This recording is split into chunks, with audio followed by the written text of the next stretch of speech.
thank you for joining us today for our Investing in Your Farm and Family Future.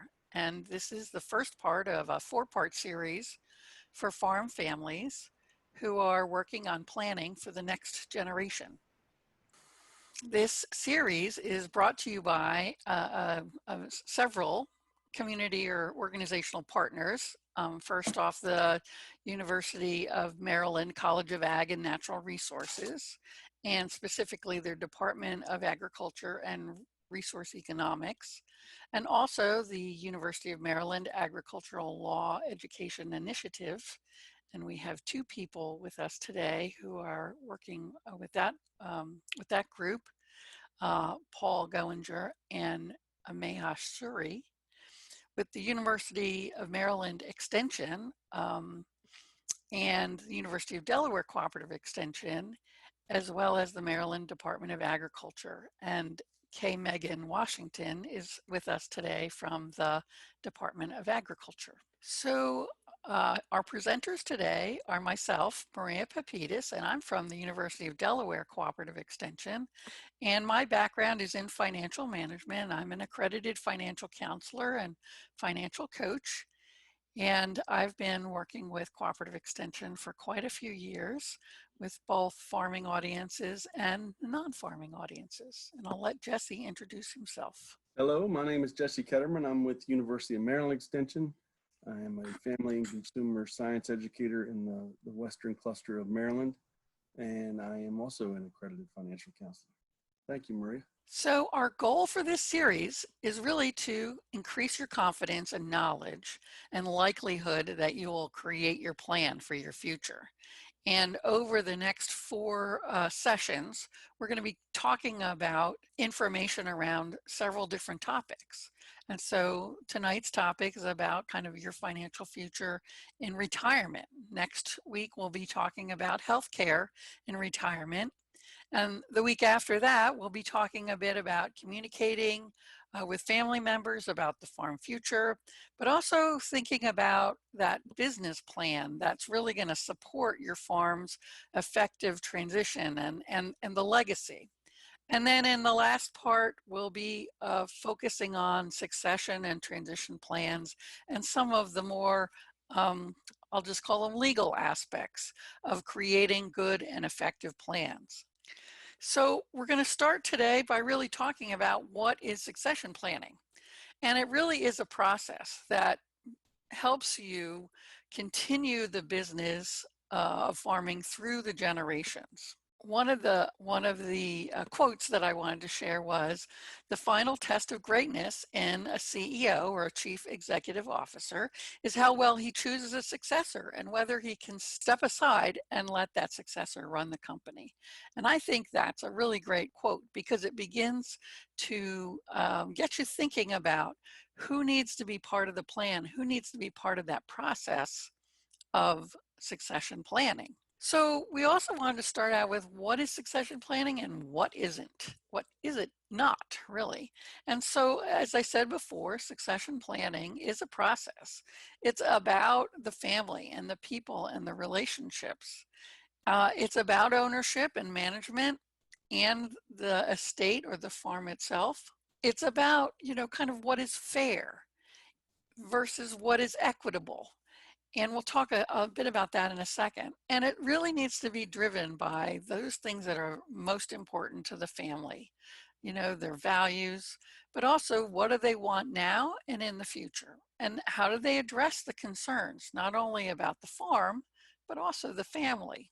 Succession planning is not a one-time event. Let's sit down after Thanksgiving dinner and figure this out.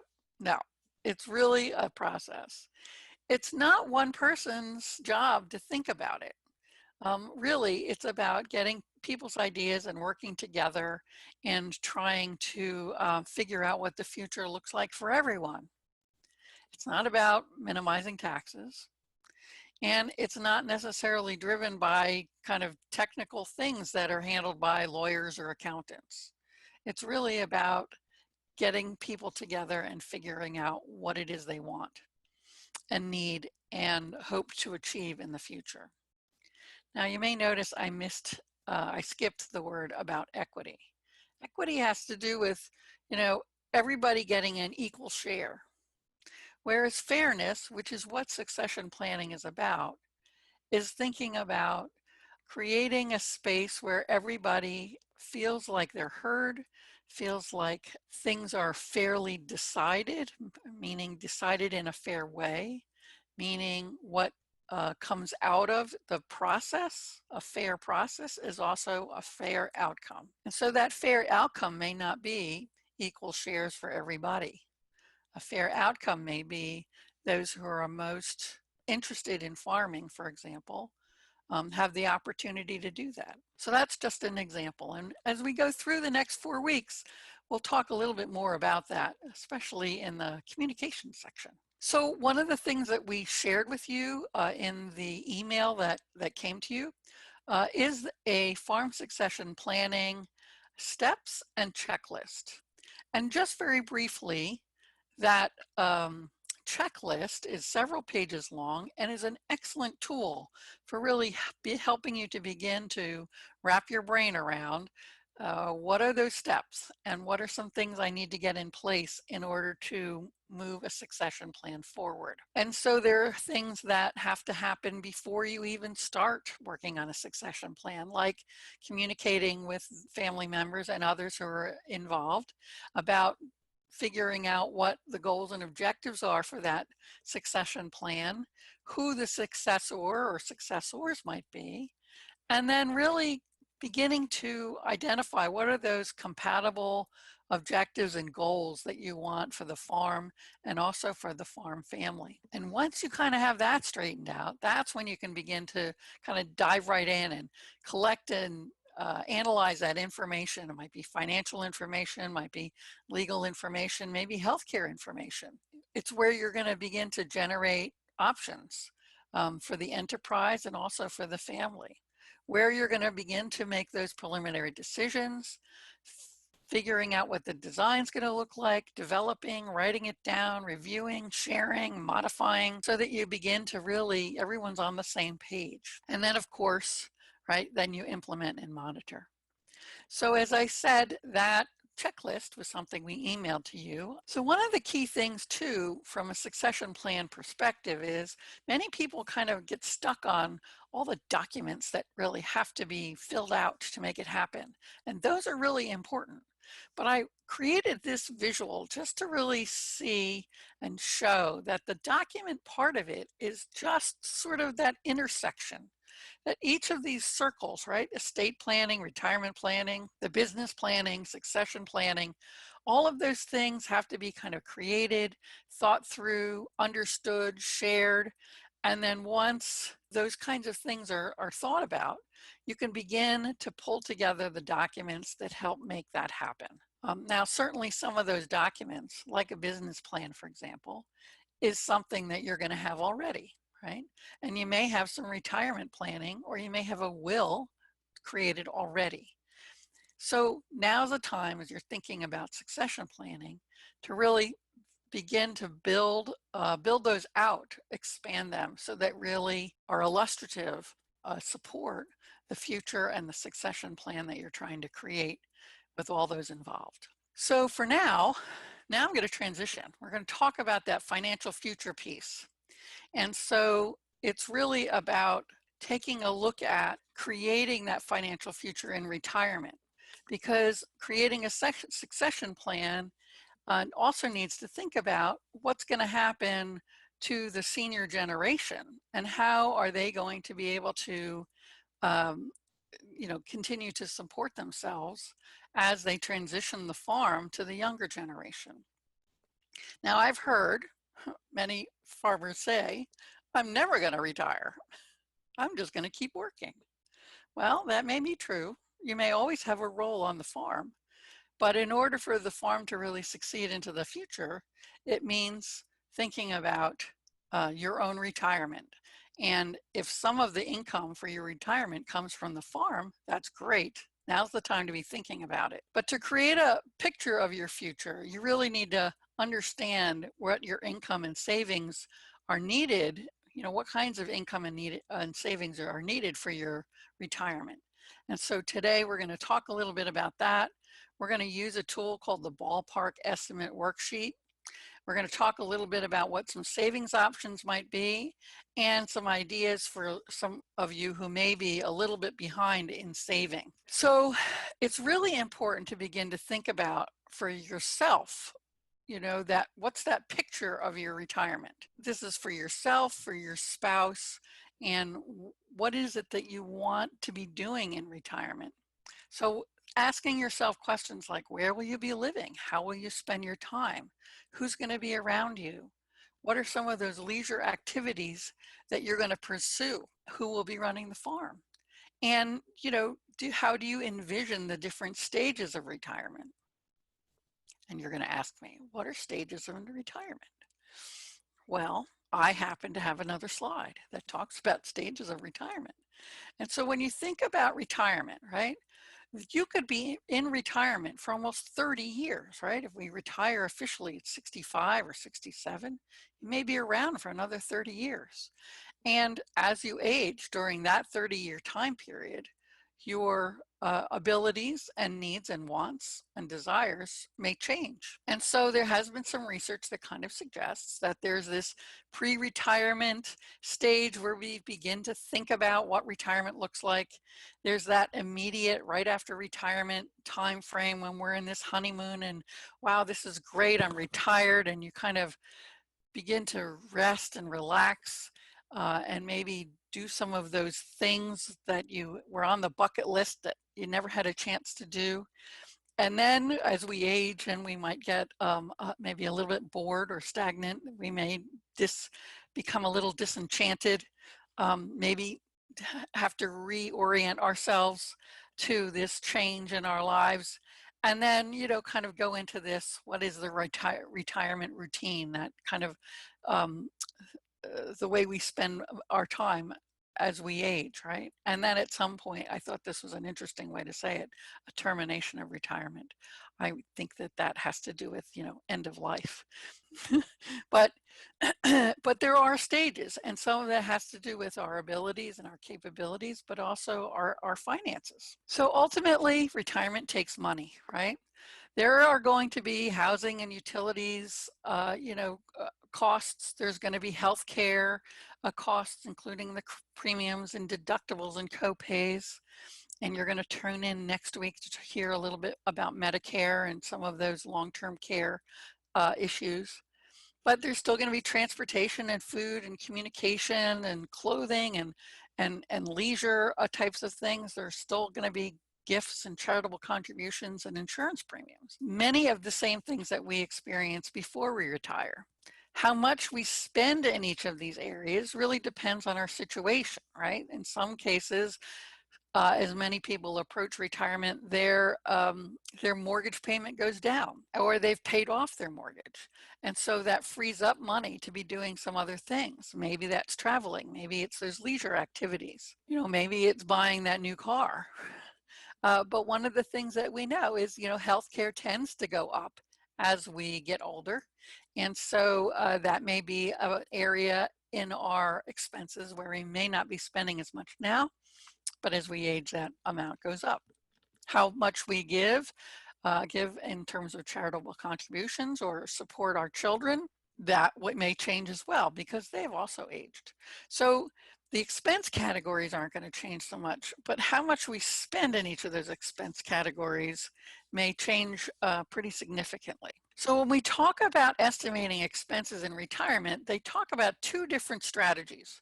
One is kind of using a financial calculator, which takes a percentage of your income.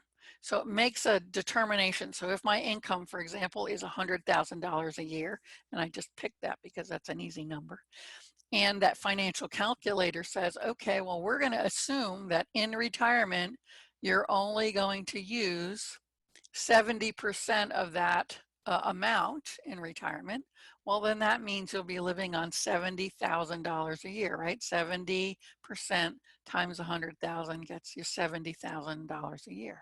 Or another way is actually crunching the numbers and looking at how much you're spending now and then beginning to estimate more exactly what your numbers may be in the future.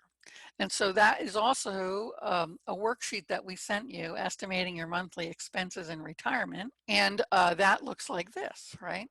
So you'll see that there is expense categories on the left-hand side, sort of the current cost column in the middle, and then the idea is trying to estimate what those costs may be at retirement. So this is a way to kind of crunch the numbers and try and get a more realistic expectation. Now, of course, we're never going to be able to guess right. The future is unpredictable, but you can begin to look at what are the trends now in the way you spend money, and where might you be as you approach retirement in terms of, say, that mortgage payment, in terms of that car payment, in terms of other debt you might hold, and then be able to adjust from there. So one of the questions then becomes, how big a nest egg do you need to create, right? And some of that has to do with your goals in retirement and that picture that you create for yourself. So it's really important to spend time, especially if you're married, and talking a little bit about what is it that you'd like to do individually and together. And so is that nest egg needing to be 70% of your income, or that 70 to 80, which tends to be the general recommendation of some financial planners? Does it need to be higher, right, in that 80 to 90%, or 100 to 120%? Now, these might be the people who are like, I'm just going to retire and I'm going to have fun and I'm going to travel and I'm going to do all those things that I never got to do. And so how big of a nest egg you need, right, depends a lot on what it is those goals are, not only for yourself and your spouse, but maybe even for the farm, right? And do some of those retirement dollars end up getting contributed to the farm and or the succession plan, right? So, and I am going to turn it over to my colleague Jesse at this time. So what I'm going to be doing in this segment is walking you through the Ballpark estimator, and that'll give you an idea of where you're at with your financial needs. And so in order to do that, there are some things that you're going to need to gather, some data, some numbers you're going to need to gather. And so you can see you're going to need to know an estimate of your Social Security benefits. You're going to need an estimate of your pension benefits or other retirement income that you have to expect. An estimate of income needed at retirement to cover your living and lifestyle expenses, things such as your current retirement savings, the number of years until you retire, and then your projected life expectancy, because that's going to kind of determine how much money you're going to need. So to begin, if you need to kind of get an idea of what your Social Security income will be, you can go to socialsecurity.gov and open up an account, and that account will show you, based upon what you've put into the system so far, what your projected benefits will be. So you can go to that website that's on the screen there. The other thing, there are a lot of tools that are available on that website. So you can go to the www.ssa.gov/planner/calculators, and there's some tools there you can use. They also have a life expectancy calculator on there that's available as well. Now, you should have received in the information prior a worksheet called Ballpark Estimator, and if you get that out, you could follow along with me. If you don't, that's fine. I'm going to kind of walk you through it. The Ballpark Estimator is from the American Savings and Education Council, and the website there is www.choosetosave.org. One of the things that you need to remember as we go through this worksheet is it's not a one size fits all, right? Your situation is going to be a little different than someone else's, but this is going to give you a general idea. Now, also with this estimator, the estimator is meant to be done for each person. So if you're a married couple, you would be looking at each individual completing this form. So, and like I said, this worksheet is available online. So there are some limitations to the worksheet. And so, and again, to create some of these calculations, it simplifies some issues. So when you talk about earnings assumption on savings, it assumes that you're going to realize a constant rate of return of 3% after inflation. And so depending upon, you know, how the economy is growing or not growing, you know, 3% may be a good number, maybe a bad number. So that's an assumption they have to make. The Social Security benefits are estimated, but you can use the actual figure for the worksheet. It allows you to choose your life expectancy, and then it does allow you to factor in early retirement, and it does make an assumption that wages will increase at the same rate as inflation. So those are a couple of assumptions that the worksheet takes into consideration. Some of the other limitations, it does reflect today's dollars. So you do need to kind of recalculate things as your salary changes. We also have times in our life where our circumstances change, and so you may need to recalculate that. And then if you're less than 10 years from retirement, you may want to find some more precise calculations. Again, this is an estimator, so it's not going to be exact. And I'm going to cover some other tools that you can use that are available out there. So I mentioned the website, choosetosave.org.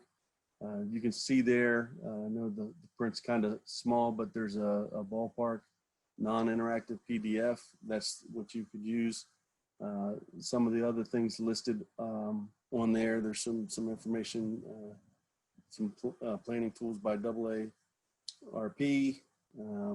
Edelman Financial Services, MetLife, Prudential, retireworkforce.com. So there are several other tools that are available. What we're focusing on today is the ballpark estimator. So this is the worksheet. Like I said, it was sent to you in advance. So if you have it, we can kind of walk through it.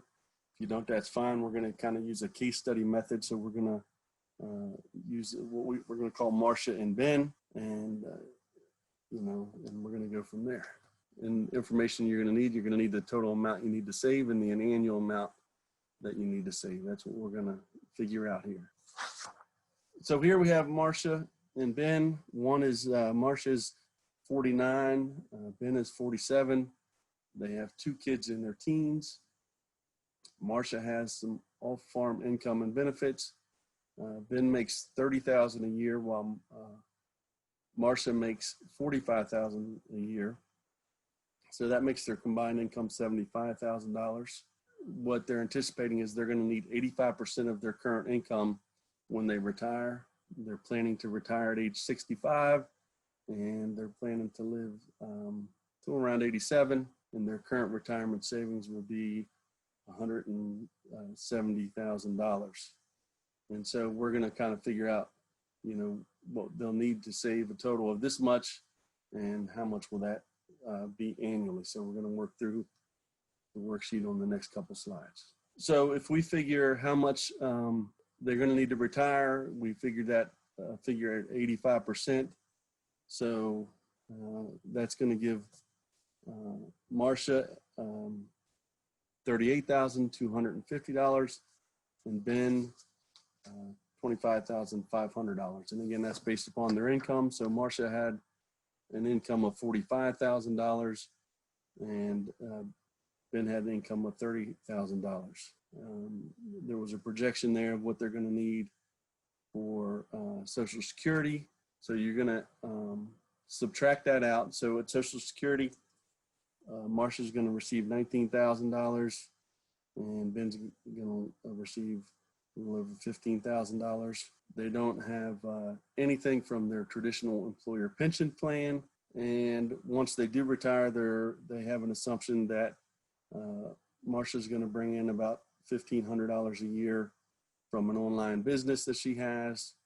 And Ben will bring in $1,200 from land leases. And so as you continue to work through that, you'll subtract those numbers out. There's no other income they're expecting. So this is how much they're going to need to make up a year in retirement, right? So they're going to have to Marcia's going to have to come up with $16,758, and Ben's going to have to come up with $8,500 And again, all I did to get that calculation was work it down through from one, taking one, subtracting out two, and that's going to give you 3 there. So now we're moving on to step 3. And in step 3, we're going to determine the total amount you'll need to save. So we're going to multiply that amount you need to make up annually by the factor below.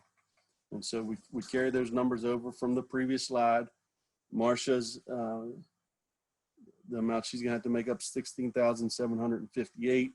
Looking at this chart in front of you, they're gonna fall in at 75th percentile.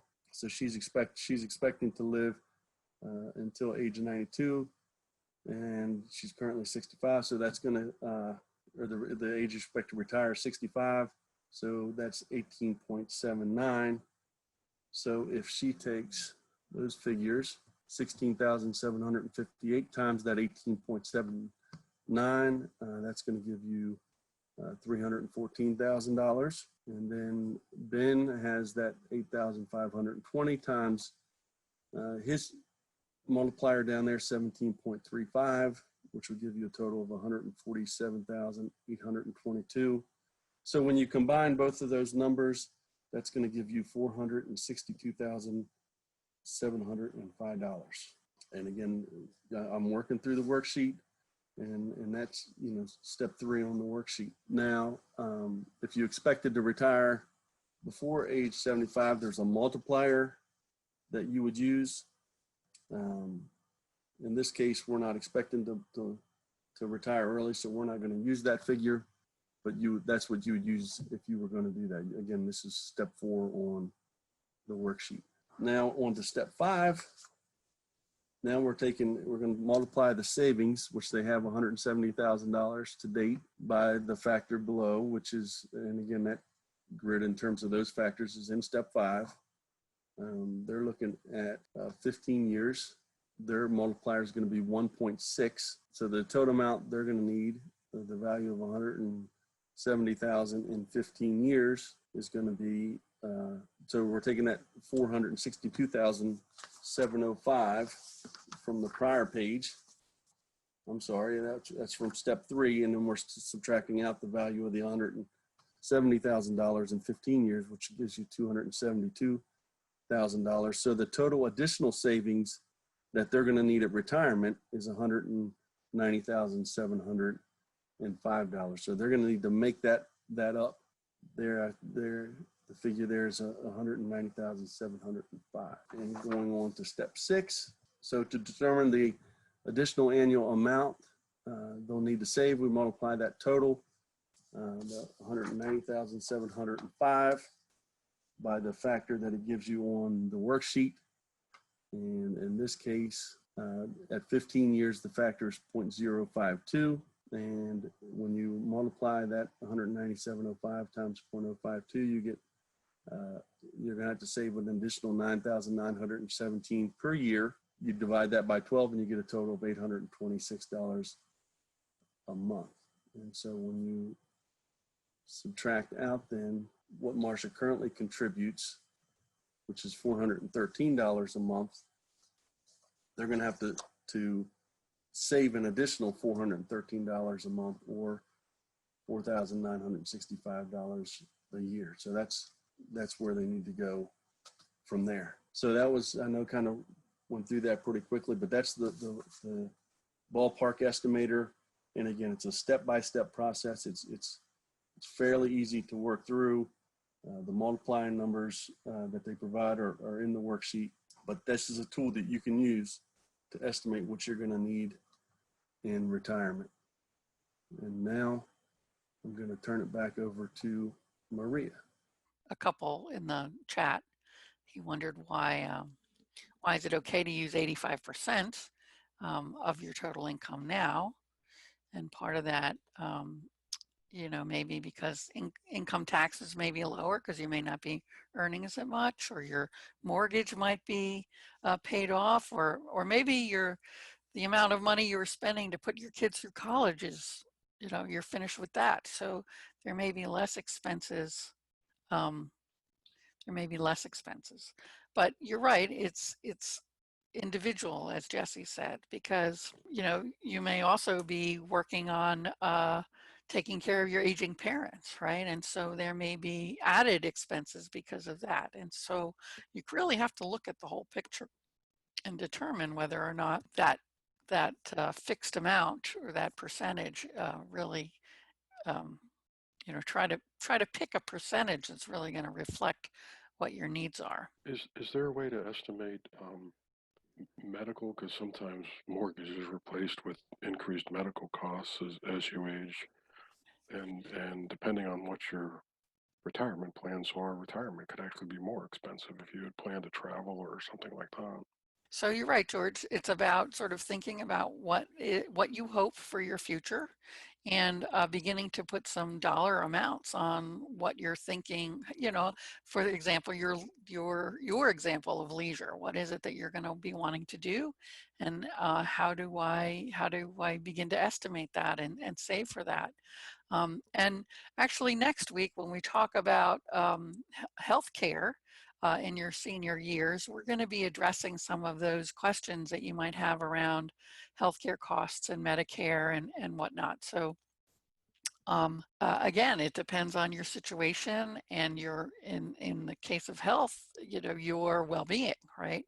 And how well you're taking care of yourself now, in the hopes that in the future you may not need as much uh, health care, right?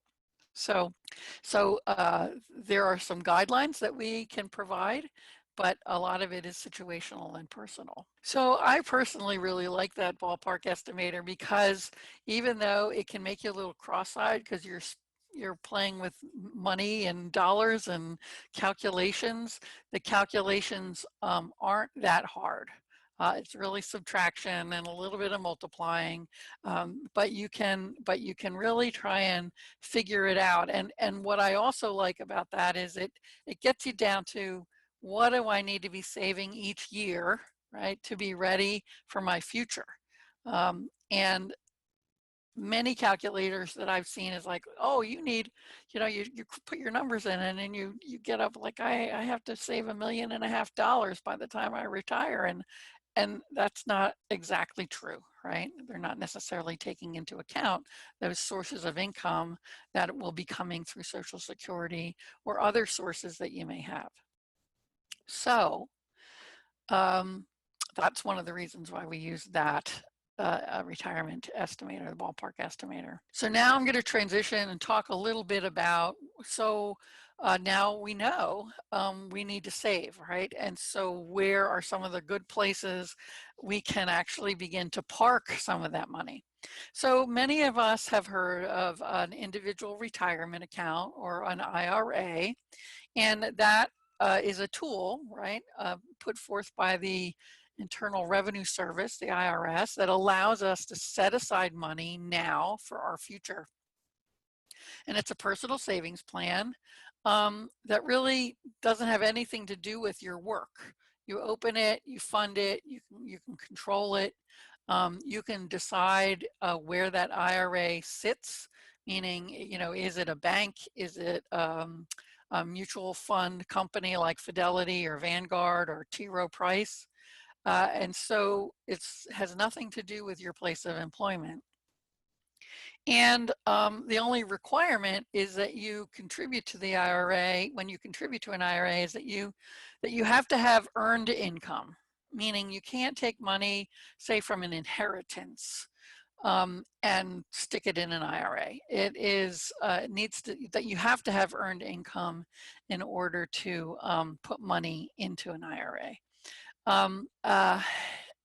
However, if you know, if you are a couple and one works and one doesn't, you can still open an account for your spouse as long as one of you is earning. The pro is it's very easy to set up. There's lots of options. And you can use kind of the pre-tax, which is the traditional, what's called the traditional IRA. So as you're setting money aside, you can deduct that off your taxes. And so you're actually putting whatever amount you're putting into the IRA is going in tax-free with what are called pre-tax dollars. So if you put $5,000 in, you're actually deducting $5,000 off of your income tax before it gets taxed. There's also this thing called a Roth IRA. And a Roth IRA, it kind of works the same way, but it's using after-tax dollars. And what that means is that it doesn't come off your taxes. You contribute to the Roth IRA. And in the case of the Roth IRA, any money that goes in after taxes into that account, it grows and grows and grows and grows. And then when you get around to retiring, you actually get to pull the money out tax-free. Yeah, tax-free, because you paid taxes on it back when you put it in. So it's actually an amazing thing, right? You put money in, it grows and grows, you pull it out tax-free. On the other side, in a traditional IRA, you're putting it in before taxes, it grows and grows and grows, and when you pull it out, you're taxed on it, right? So there are benefits to both, trade-offs to both. One of the trade-offs, regardless of whether it's a traditional or a Roth, is it limits how much you can put aside each year. And for the Roths, it's $6,000 a year, right, that you can set aside, plus an extra $1,000 if you're over the age of 50. So those are the limits. $6,000, right, a year, plus that extra $1,000 if you're over 50, for a total of $7,000. So as I said, in a traditional IRA, it uses pre-tax dollars, so it lowers your taxable income. For a Roth IRA, it's using after-tax dollars. But then all the accumulations are withdrawn tax-free at retirement. So in the Ben and Marcia case, right, he needs close to $5,000, right, is what the Jesse's calculation was. They need close to $5,000 set aside in addition each year to save for retirement. So Ben could very easily open an IRA or a Roth IRA and begin to contribute that $5,000 or more if he has it. He can contribute up to $6,000, and he'd be well on his way to saving what he needs for the retirement. Okay, so what about employer-based plans? So for employer-based plans, they call them 401ks, or 403Bs if you're working for a nonprofit organization. So in 2020, the limits are pretty high, right? You can put up to $19,500 into those plans, or a total of $39,000 for the couple. And that would mean, and then if you're 50 and over, you get to add another $6,500.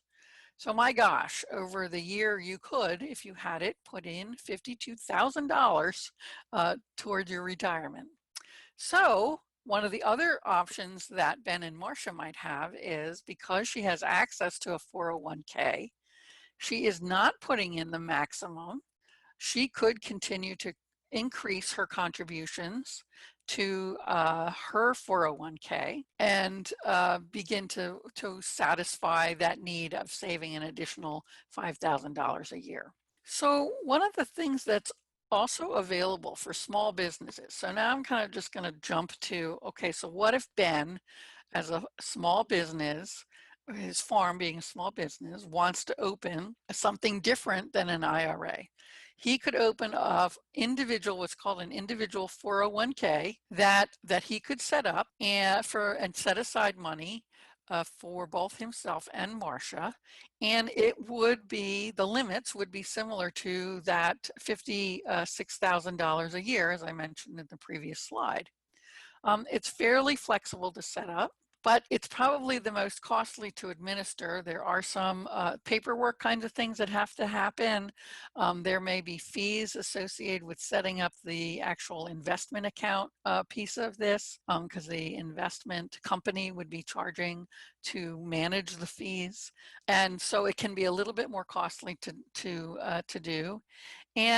But the big benefit is for those organizations or businesses that are bringing in a lot of money, they can be saving a lot of money, right? They can be setting that money aside. There is also another tool that is available for small businesses that's called the SEP, or the Simplified Employment Pension. It is also considered an IRA, and it's basically a pension plan that's funded by the employer. So again, Ben, as a farm enterprise, could be contributing 25% of the compensation. In other words, if someone makes $20,000 a year or $30,000 a year, he could be setting aside a quarter of that into this IRA plan, or a maximum of $56,000. Again, it's very easy and inexpensive to start and administer. The challenge is that the sole responsibility falls on the employer to fund that IRA. And it's really best for a one-person business, or one with just a few employees. And it's, as I said, it's pretty inexpensive to set up. And so for many people, it's an opportunity to really start a plan that allows them to save more than that $6,000 a year. And lastly, here is a simple IRA. And a simple IRA is designed really for people who have employees. And so it's kind of set up, well, simple means savings incentive match plan, right, for employees. And so it's an opportunity for an employer to help their employees and incentivize tax-deferred retirement savings for their employees. And so what it allows you to do is to contribute up to $13,500, or up to 100% of your income, whichever is less, right, towards a IRA for yourself. Or, right, if you have employees, you are promising to offer a match. And so that match then means that if you have employees, what you're going to be doing is you're going to say, well, employee, if you put some money away, then I'm going to contribute some money as well. And usually it is you, as the employer, need to set aside 2% of whatever their pay is if they don't contribute. And if they do contribute, then you incentivize them by providing 3% of their wages. So again, you kind of need to be in a place for this to have money to contribute towards employees' savings plans, and be willing to do that no matter what. There is some paperwork that has to happen, but it's relatively simple to do and support not only your own retirement savings, but also your employees. So it's good for small businesses. So of course, that was a lot of information, right? And I have to say the IRS has done a really nice job of helping, of providing information that can really help you sort out what might be best for you. And so I've included this URL here. And there is a publication called Choosing a Retirement Solution for Your Small Business. And there's the URL. But overall, the IRS has a lot of great information. The other great place to look is talk with mutual fund companies like Fidelity, Vanguard, T. Rowe Price, and other organizations like that. They oftentimes have the ability to set up like those simple IRAs or those SEP IRAs, or just a regular IRA, and help you make some choices about which mutual funds should you invest in order to help your savings grow. On the screen here, you're looking at what are some questions if you're a small business owner, what should you be asking? And we just give you some points to think about here. So who will I want to offer a retirement plan to? Will that be myself, my employees, my spouse? Again, you got to think about those things and what you want to offer. As a small business, can I afford to match for my employees? Do I want to allow employees to contribute to the plan? If so, will some want to save more than, those maximum limits, 19.5 a year? Do I need flexibility to access funds prior to retirement for emergencies? And will I need to borrow against savings? And another point to consider is how important are managing future taxes. So thinking about the type of IRA you have versus your tax needs today. So, we can't answer all those questions for you. Those are questions that you need to think about, but we do encourage you to talk with your accountant about what will work best with your current situation. So asking questions about how you save using your business, and we just, again, recommend that you use someone that is a certified financial planner, so someone that is qualified to do so, that you talk to your bank or financial institution. So Maria gave some examples earlier of Fidelity, Vanguard, T. Rowe Price, but you do want to shop around and make sure you're looking at the best options and the lowest fees possible, and then continue to attend workshops such as this, offered by Cooperative Extension or other financial planning. So gather information before you make decisions. Essentially, we're suggesting you do. If you do need a financial advisor, you don't have one, or you're thinking about it, here are a couple questions that you might want to ask. Right? What is their educational background and what experience do they have? What are their qualifications? And how do you stay current in the field? And again, looking for certifications. The Certified Financial Planner is an example of that. What services do they offer?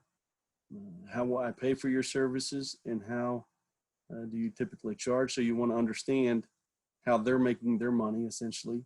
And